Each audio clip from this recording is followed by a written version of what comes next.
It seemed at first that leaving Motown would be easier than Joseph thought it would be. Barry Gordy had done nothing to prevent their departure. He was preoccupied with Motown's film business.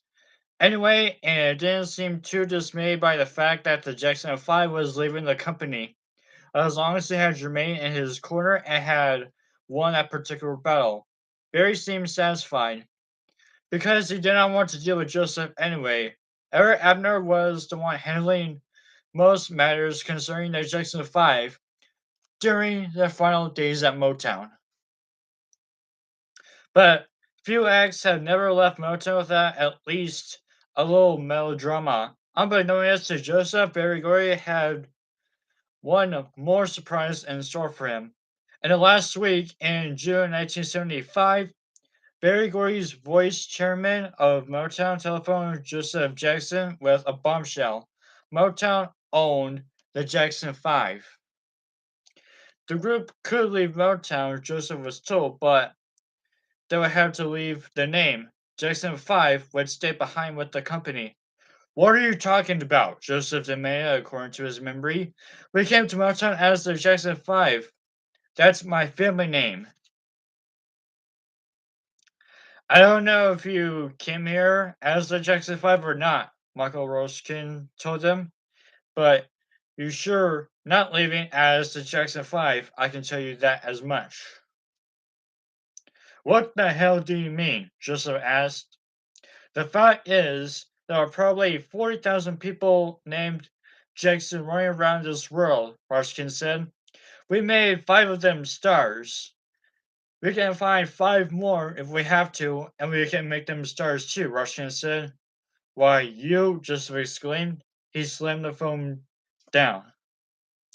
As it happened, Clause 16 of Motown recorded contract, which Joseph had never read about but had signed in 1968, stated, it is agreed that we, Motown, own all rights, title, and interest to the name Jackson 5. Furthermore, the insured the company's ownership of the name on March 30th, 1972, after the Jackson 5's first string of hit records. Motown applied to the United States Patent Office to register the logo Jackson 5. The names Jackson 5 and Jackson Number 5 were also exclusively owned by the Motown Record Corporation. Of course, Joseph could have registered the names Jackson 5, and any other name he would want to hold on to. Had he only thought to do it, and simply had not crossed his mind. However, it had been common practice for Motown to register the names of its acts whenever possible. The company had done so with the Supremes, the Temptations, and many other acts over the years. With this latest salvo, the group's departure from Motown had become bigger than the record business. It was now a battle between two families, the Jacksons and the Gordys. It seemed to some observers that anything Barry could do to demonstrate his power to an over scrutinizing record industry and press, he would do, even if that meant preventing the boys from using their name. That was horrible, of course, Michael told me later. Michael was actually intrigued by Barry's tactic regarding the group's name.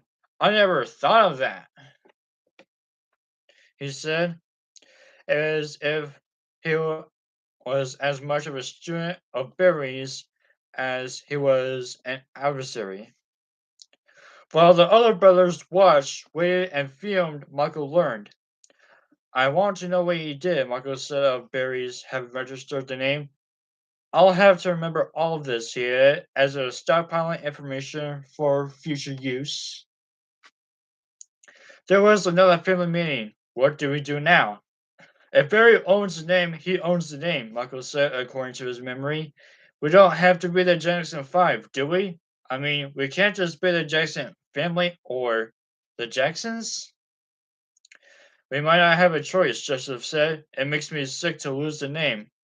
all the work we put into it. I know damn well that we ain't gonna use it, grumbled Tito. It'll just be wasted. Tito was correct. Once Martel claimed the name, there wasn't much they could do with it, other than to market old products by the group.